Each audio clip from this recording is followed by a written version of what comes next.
boa tarde. Que a paz do Cristo nos ilumine e nos conduza sempre. Hoje nós vamos falar sobre um personagem importante que é conhecido em todo o mundo e que viveu a época de Jesus. Nós vamos falar sobre Maria de Nazaré.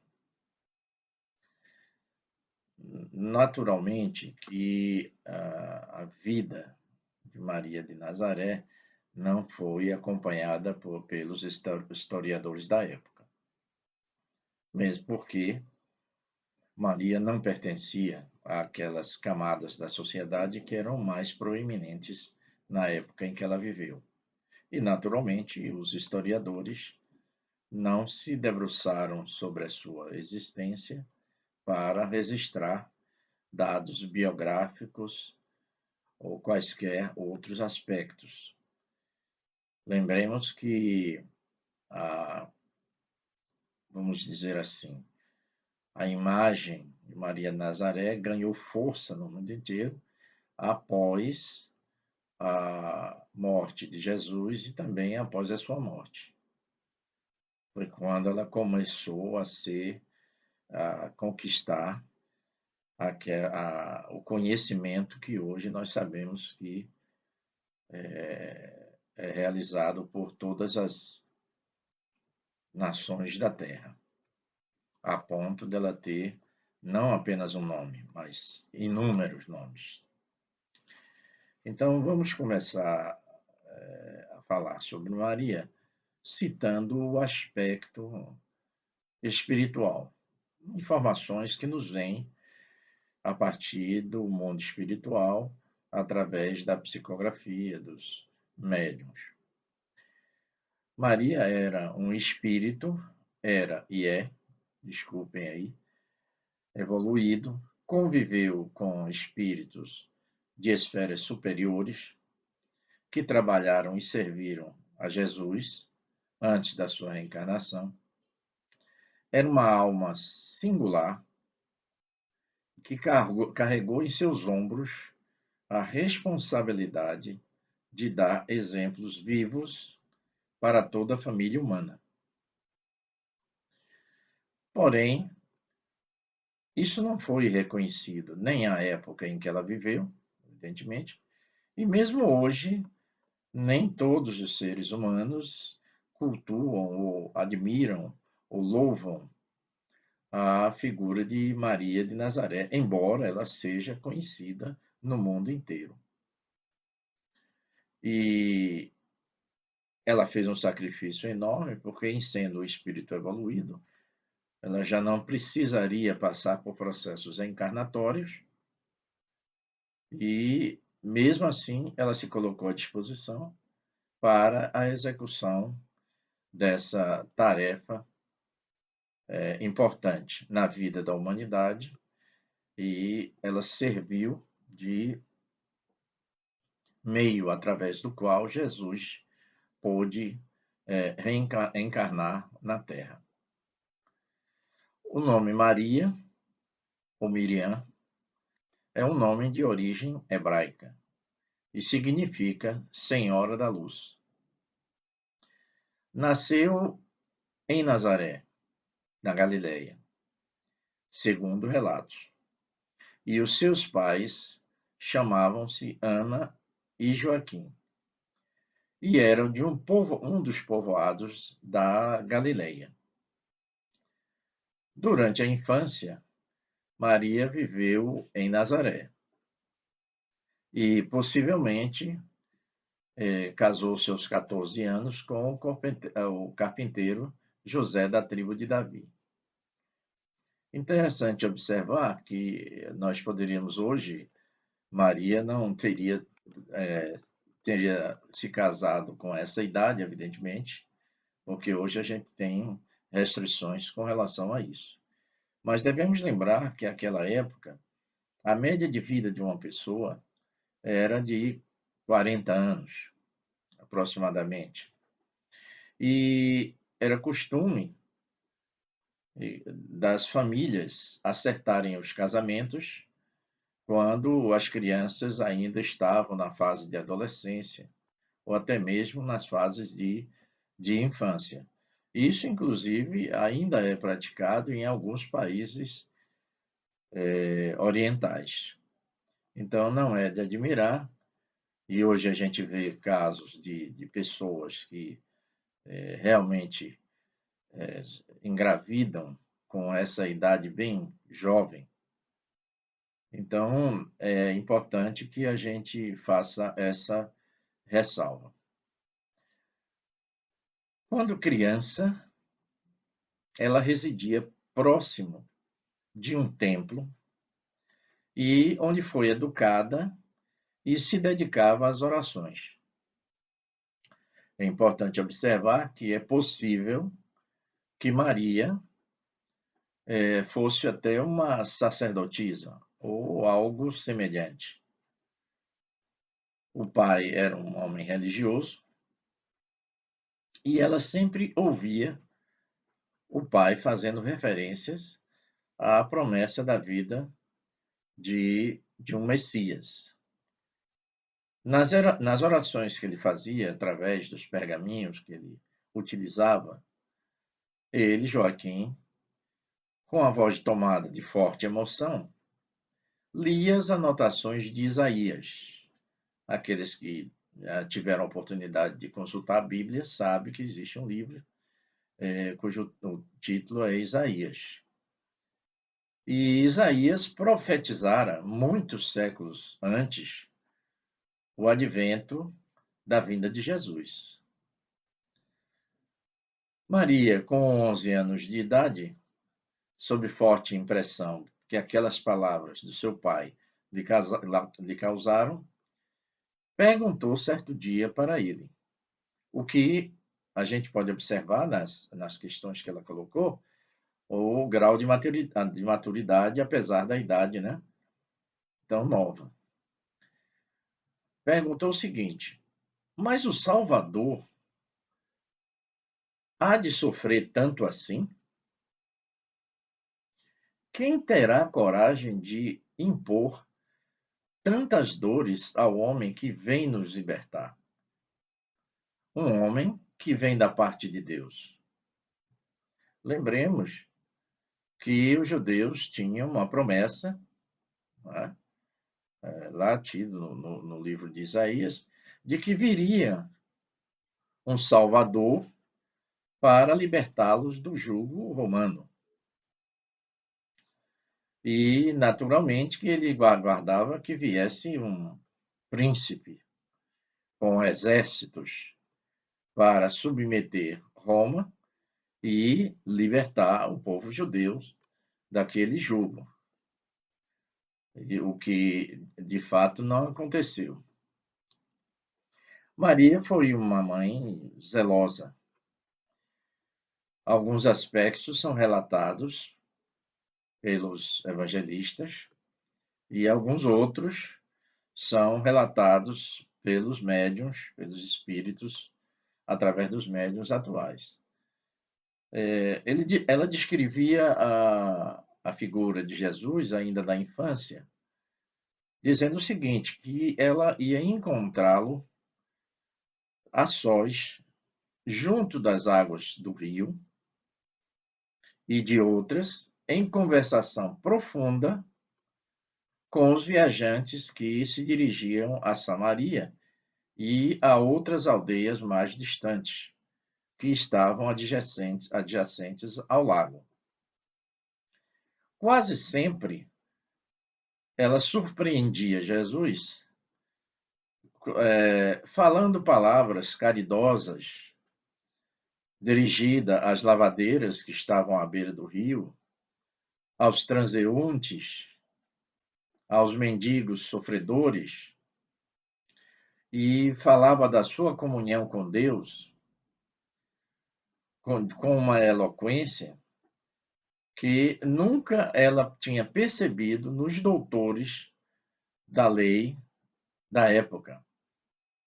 E isso fazia com que ela ficasse extremamente contente Mas, ao mesmo tempo, claro, né, um filho que apresenta um grau de maturidade, como Jesus apresentava, claro que toda mãe ficaria orgulhosa, mas ela também guardava um certo receio em relação ao destino do seu filho, porque as coisas que ele falava ou colocava feriam naturalmente as doutrinas estabelecidas à época.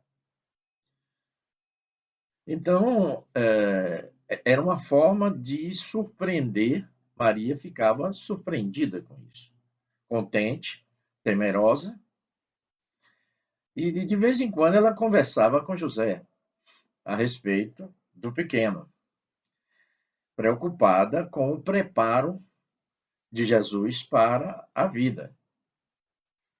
Então, Jesus, percebendo a sua preocupação, certo dia dirigiu-se a ela e perguntou: Mãe, o que queres tu de mim?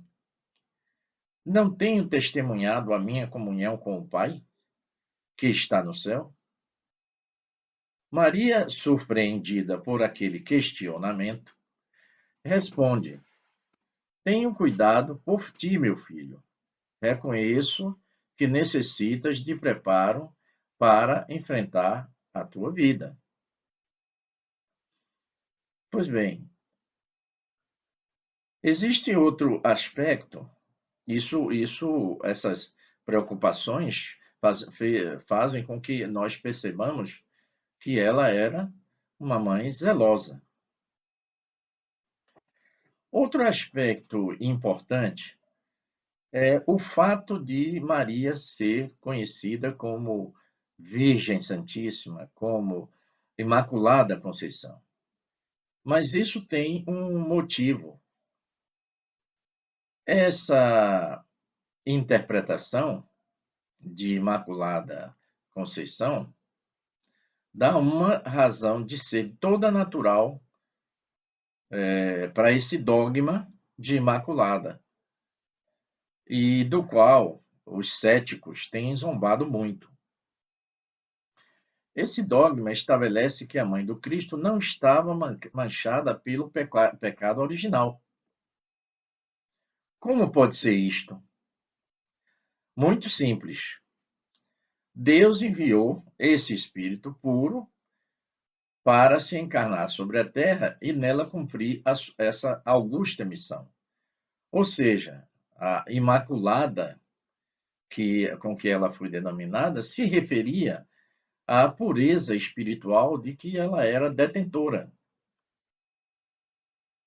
Então, isso serve para explicar por que as pessoas, né, havia um sentimento, uma percepção de que ela era um espírito, assim como a gente ouve muito falar da postura de Jesus, do espírito que Jesus era e como ele se comportava.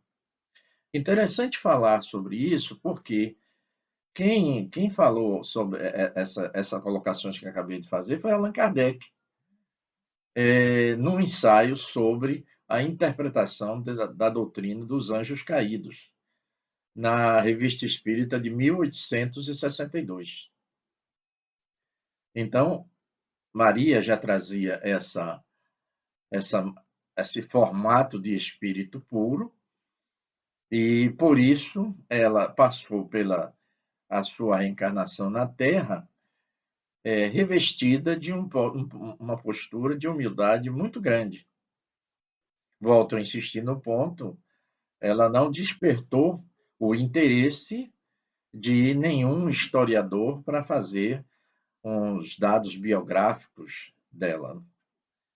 Por quê? Porque ela era um espírito que algumas pessoas dizem hoje, né, que trabalham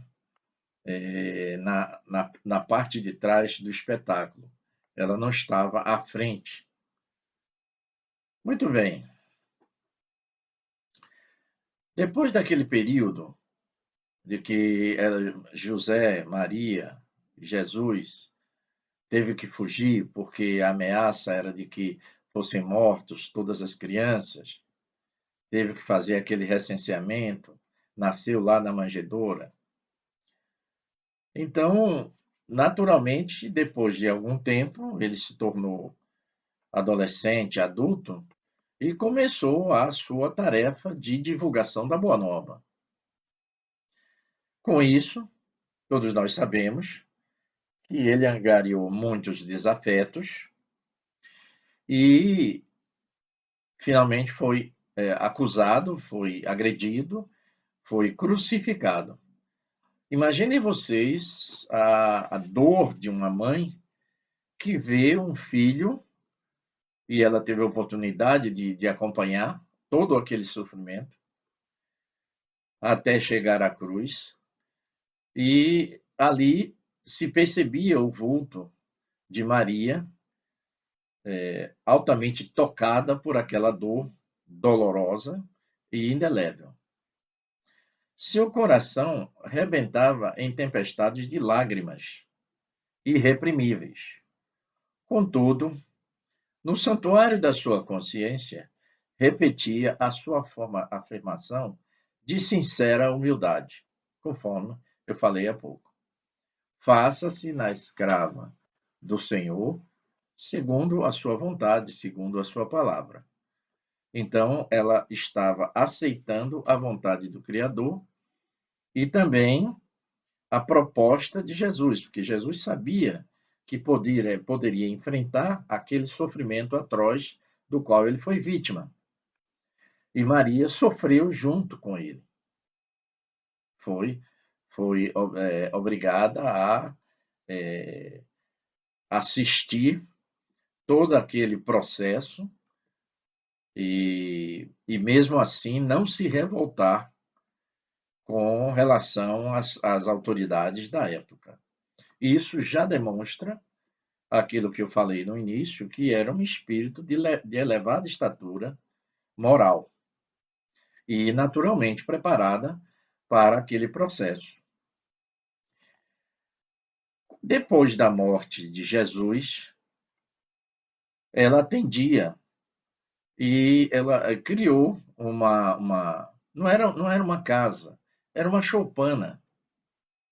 E ela atendia nesse pobre santuário doméstico aos que a procuravam, exibindo-lhe suas úlceras e necessidades.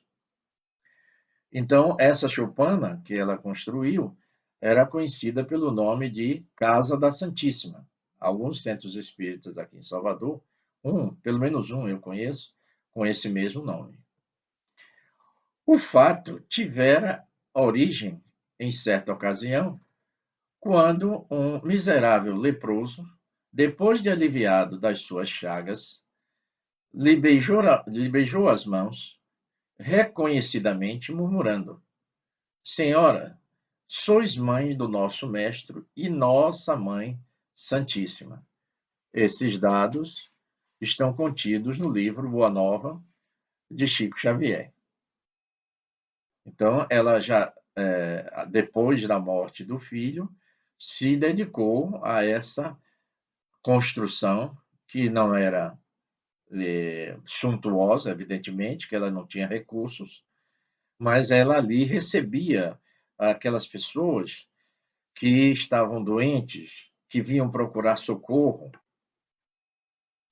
e isso vai dar motivo para que ela seja conhecida depois, porque ela era uma mulher que estava dedicada a reduzir as dores dos seres humanos. Os seres humanos que chegavam até ela, naquela choupana conhecida como Casa da Santíssima. Um dos aflitos que lá chegaram, ele dizia o seguinte: como poderei vencer as minhas dificuldades? Eu me sinto abandonado na estrada escura da vida.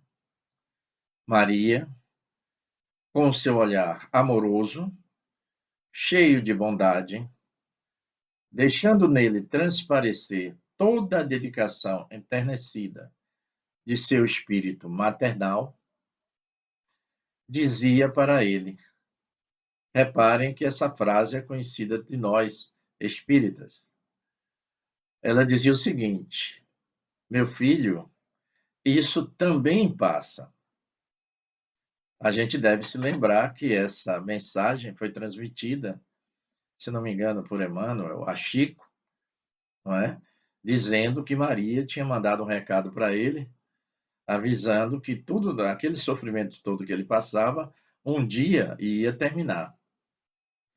E ela dizia isso de forma carinhosa, naturalmente que enchia as pessoas que a procuravam de esperança. Claro. Pois bem, dizia também complementando que só o reino de Deus é bastante forte para nunca passar de nossas almas, como eterna realização do amor celestial. Ora, para quem está sofrendo, receber uma mensagem desse tipo, naturalmente, que enche-se de esperança para suportar as dores que eventualmente esteja sofrendo. Isso também está contido no livro Boa Nova. Houve um momento, afinal, que havia necessidade de um retorno à pátria espiritual. Pois bem, estava Maria enlevada nas suas meditações e ela viu aproximar-se o vulto de um pedinte. Minha mãe, exclamou o recém-chegado. Veja que ele colocou o nome minha mãe, em primeiro lugar, como tantos outros que recorriam no seu caminho.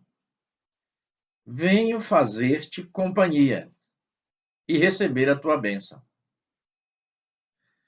O peregrino, por incrível que pareça, começou a lhe falar sobre o céu, confortando-a delicadamente.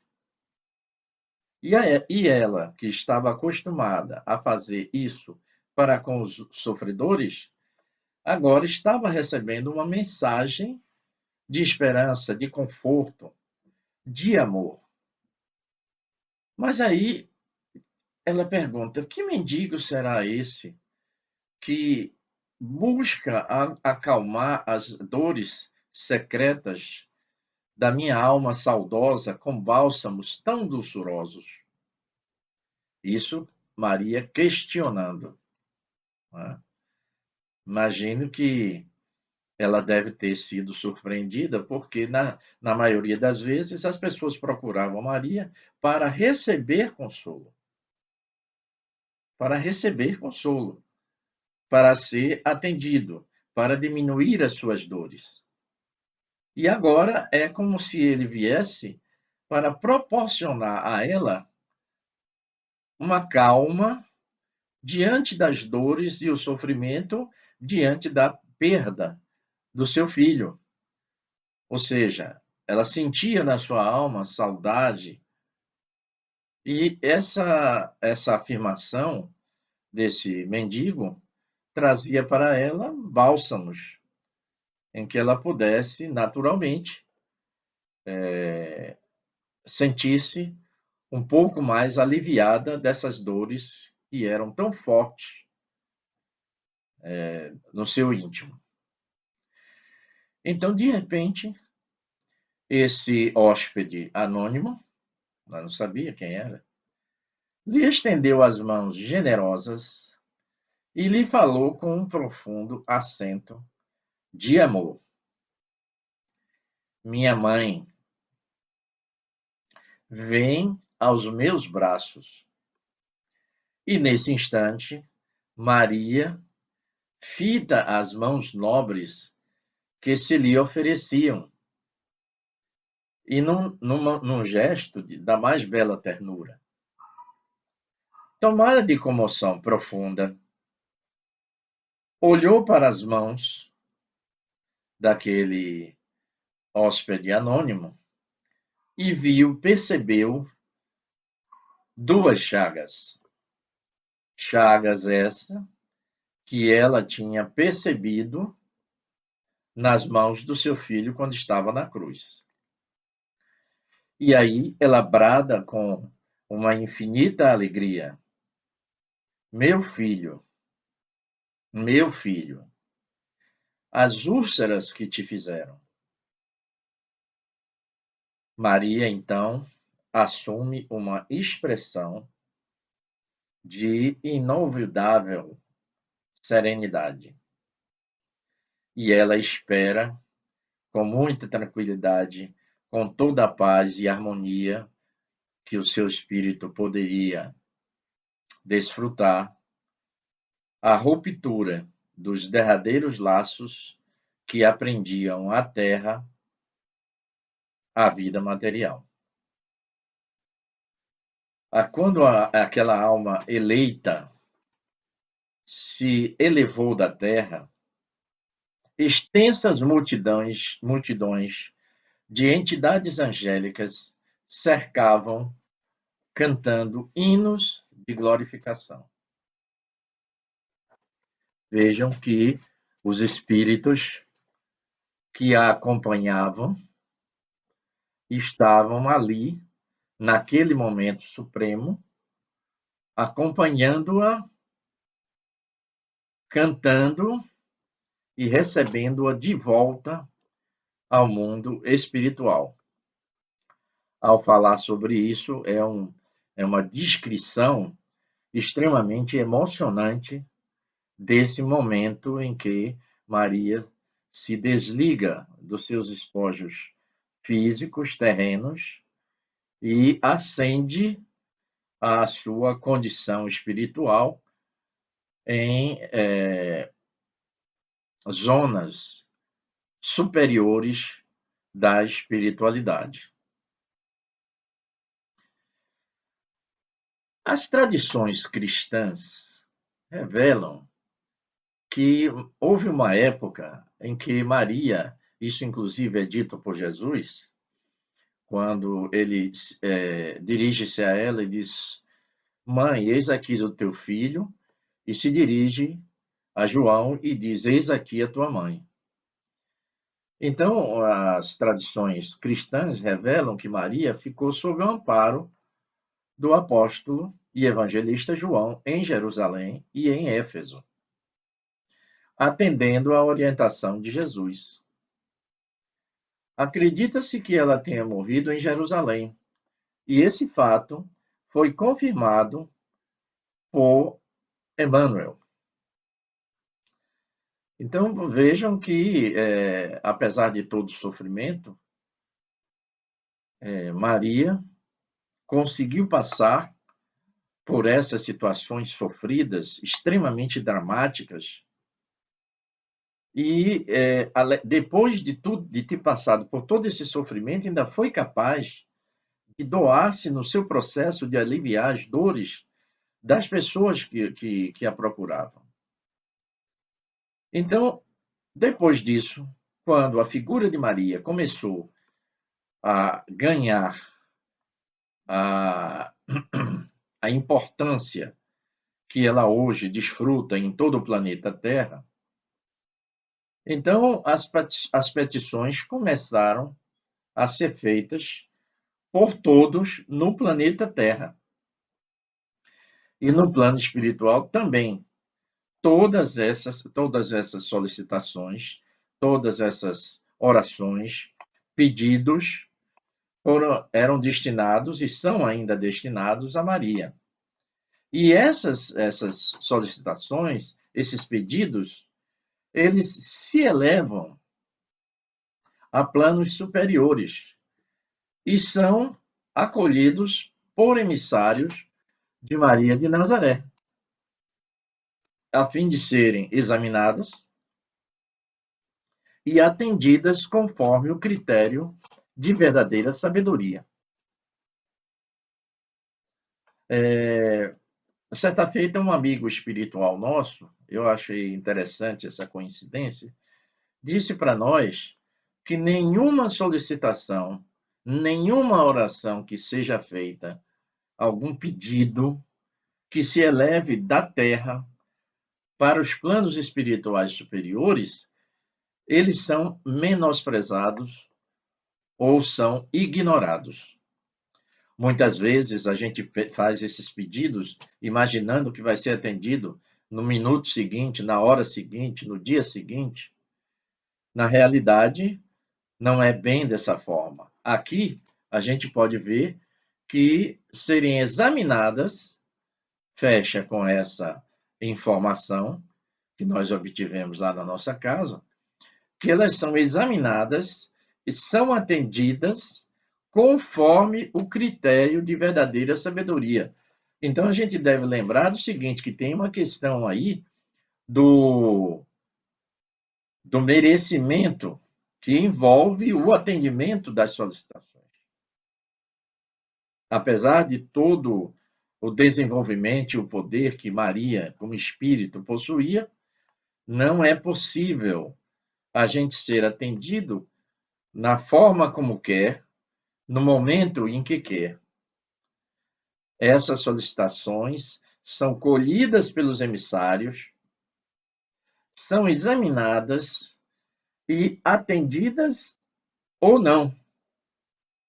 E é bom também a gente lembrar o seguinte: nenhuma dessas é ignorada, nenhuma dessas solicitações são ignoradas. Elas são, sim, guardadas, examinadas, e são atendidas no momento que possam trazer o maior benefício para aquele que solicitou. Então, para aqueles que andam solicitando ajuda, não só a Maria, mas as equipes espirituais, de uma forma, têm que contar com o fato de serem ou não merecedores, serem capazes ou não de receberem a solicitação que fazem. E Maria, a partir desse primeiro movimento de ser conhecida, de ser procurada pelas pessoas que sofriam, continua sendo feita pelas pessoas no planeta Terra. Nós tivemos a oportunidade de fazer uma pesquisa da figura de Maria no mundo. Eu não sei se vocês se lembram que só no Brasil existem várias e várias santas, que na realidade são Maria, com uma diversificação de nomes: Nossa Senhora de Fátima, Nossa Senhora Aparecida e Virgem Santíssima, Imaculada Conceição, só aqui no Brasil. A gente chegou à conclusão que tinha uma enormidade de Marias em todo o mundo. Japão, Cuba, Estados Unidos, o próprio Brasil, no México, Nossa Senhora de Guadalupe. Então, o que a gente percebe é que o amor de Maria, ele é numa dimensão que nós não sabemos como é que aquilo está. Não sabemos. Nós apenas pedimos, esses pedidos são originados em todos os recantos da face da terra para serem atendidos. Quando e onde os seus solicitantes tiverem condições de receber. Vejam a categoria de espíritos em que essa mulher, que veio ser a mãe de Jesus, está colocada. Nós precisamos encarar a figura de Maria de Nazaré dessa forma. Um espírito que passou um período, não me foi possível detectar se ela teve uma encarnação antes ou mesmo depois dessa passagem. Imagino que não tinha ela essa necessidade, mas como ela já tinha se oferecido uma vez para servir de canal para a reencarnação de Jesus, evidentemente que ela não tinha mais essa necessidade de um processo reencarnatório de depuração. Chegamos a falar, citar esse caso, quando designaram Maria como Imaculada. Então, o Imaculada, a Virgem Santíssima, que as pessoas falam, estão dando uma conotação até do ponto de vista sexual, na realidade não tem nada a ver com o corpo físico, nem a sexualidade. Tem a ver com a pureza espiritual de que Maria era detentora. Ela foi solicitada para servir de mãe de Jesus em função dessa pureza, porque Jesus também já era um espírito evoluído, que estava num patamar superior.